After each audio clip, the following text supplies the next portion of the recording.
Bonjour à tous, bonjour Nicolas Dupont-Aignan. Bonjour Roland Sicard. Avant de parler de la campagne électorale, je voudrais qu'on revienne sur une information qu'on a développée dans le journal.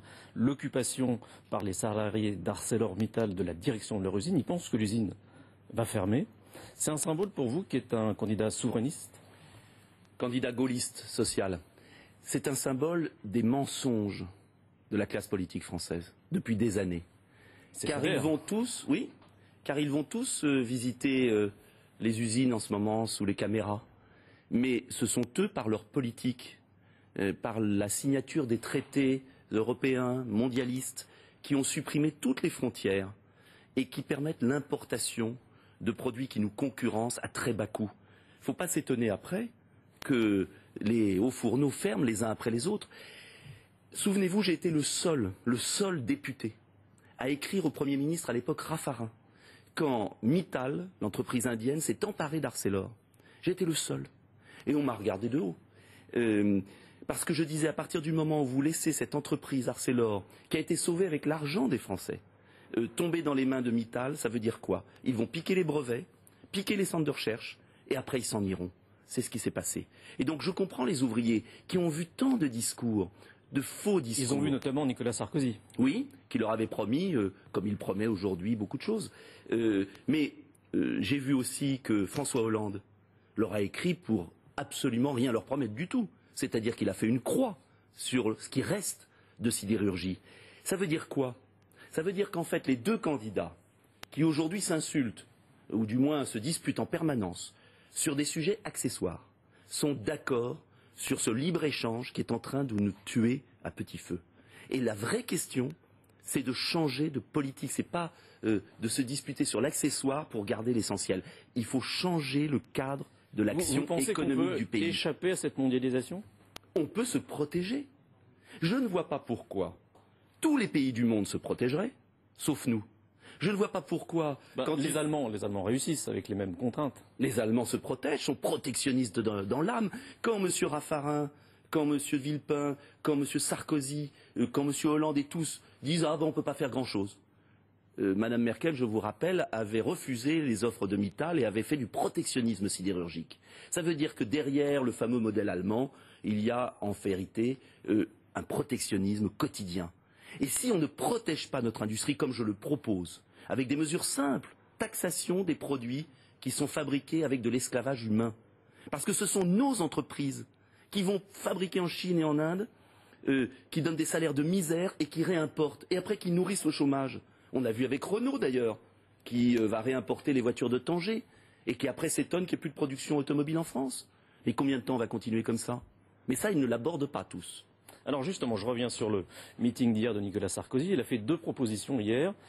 Une dose de proportionnelle pour les législatives et moins de parlementaires. Est-ce que ça vous convient? Mais les discours de Nicolas Sarkozy, ça fait 10 ans que je les entends, même plus. Et comme beaucoup de Français, quand on écoute, on peut dire « Ah, très bien ». Mais les actes ont été systématiquement contraires aux discours. Donc moi, je ne vais pas passer ma campagne à commenter des discours, alors même que cet homme a trahi tout ce qu'il a dit pendant des années. Alors, aux Français de juger, moi j'estime qu'au premier tour... Il avait dit qu'il ferait les retraites, il a fait les retraites. Oui, la seule chose que, peut-être, et encore, le système n'est pas financé du tout. Parce que s'il n'y a pas de croissance économique, et si on laisse toutes nos entreprises partir, il n'y aura pas de quoi financer même cette réforme des retraites. Donc moi je ne vais pas passer ma campagne à commenter les énièmes discours des uns ou des autres. Car je remarque, et je voudrais que les Français qui m'écoutent regardent bien, Hollande, Sarkozy sont d'accord sur l'essentiel et aujourd'hui font monter la sauce, se disputent de manière très violente d'ailleurs, parfois c'est un peu la cour de maternelle entre nous, pour faire croire qu'ils sont opposés l'un à l'autre. Mais sur l'affaire des frontières... Vous dites que c'est pas le cas. Mais non. C'est du chiquet. Mais sur les sujets essentiels, ils sont d'accord. Je vais vous donner deux exemples. Tiens, le prix de l'essence en ce moment. Prix de l'essence. Je suis l'un des seuls à proposer de prendre une participation chez Total pour arrêter le massacre. Le massacre, ça veut dire quoi? Une entreprise qui étouffe la concurrence en France et qui fait monter le prix de l'essence. C'est la réalité. Ni Sarkozy ni Hollande ne veulent toucher un cheveu de Total. La protection aux frontières pour les produits fabriqués à partir de l'esclavage. Hollande et Sarkozy le refusent. On a une vague de cambriolage sans précédent dans notre pays aujourd'hui. liées tout simplement à l'ouverture des frontières avec des pays comme la Roumanie, la Moldavie, etc. Ni Sarkozy ni Hollande ne veulent changer quoi que ce soit. Alors il y a quelqu'un qui dit ça. Ils se disputent, voilà. Il y a quelqu'un qui dit la même chose que vous, c'est Marine Le Pen. Mais oui, François Bayrou aussi d'ailleurs. François Bayrou l'a dit, le Sarkoland. Mais parce qu'en fait, les deux candidats... Non, je parlais du protectionnisme. Oui, là vous êtes en convergence avec Marine Le Pen. Mais je me réjouis d'ailleurs qu'elle pense comme moi, mais il y en a d'autres qui pensent exactement la même chose. Et alors si pourquoi vous cherchez n'êtes comme pas ça, d'accord avec elle? Si vous cherchez, écoutez, je suis un gaulliste social. Je n'ai rien à voir avec le Front National. Et Madame Le Pen est prisonnière du Front National. Vous avez des points de convergence très nets. Quand même. Économique, oui, et je ne vais pas les nier. Mais ce n'est pas pour le même projet de société, vous le savez très bien. Donc, laissez le choix aux Français. Moi, je remarque une chose. On veut voler le premier tour de l'élection présidentielle aux Français. On veut étouffer les voix différentes. Moi, je suis un patriote, oui, mais je suis pas aux extrêmes, je suis pas au Front National. Et est-ce que les Français n'ont pas le droit d'avoir le choix? Est-ce qu'ils n'ont pas le droit de voter pour un patriote comme moi, sans pour autant épouser les thèses du Front National? Ils en ont le droit si vous avez les 500 signatures. Est-ce que vous les aurais si les maires confirment leurs promesses, je les aurai, je les remercie de bien vouloir les confirmer. Parce que ce qui est en cause, c'est la capacité, je reviens là-dessus, d'avoir un premier tour de scrutin. Pourquoi Sarkozy et Hollande font monter la sauce comme ça?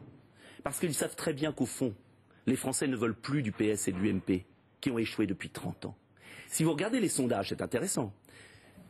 Les 2/3 des soutiens à Sarkozy et les 2/3 des soutiens à Hollande ne sont soutiens à l'un et à l'autre que parce qu'ils ne veulent pas de l'opposant. Ça veut dire qu'au fond, l'adhésion est très faible. Et ils ne se maintiennent au pouvoir qu'en faisant croire aux Français qu'il n'y a pas d'autre issue. Et moi, je dis aux Français qu'on peut sortir la France de la crise, qu'il y a un espoir, qu'on peut tout à fait y arriver si on change de politique. Mais au second tour, vous voterez pour qui? Eh bien, vous savez, vous recommencez. Comme tous les journalistes de Paris. Et je vous en veux pas. Vous faites croire aux Français qu'il n'y a que deux choix possibles pour la même politique. Je pense que les Français ont entre leurs mains la capacité de changer enfin la politique de la France. Et je pense que le premier tour de l'élection présidentielle est absolument vital pour qu'il y ait le choix, pour qu'il y ait des débats. Débat par exemple sur la création monétaire qui est capturée par les banquiers, débat sur le prix de l'essence, débat sur les péages, j'ai proposé de supprimer les péages des autoroutes qui sont amortis, débat sur l'école, sur l'hôpital, sur la désertification dans le monde rural de la santé. Ça, c'est quand même des débats importants. C'est plutôt plus intéressant que de se traiter de nom d'oiseau. Sincèrement. On verra ça, merci. On verra ça, oui. Merci Nicolas Dupont-Aignan. Bon alors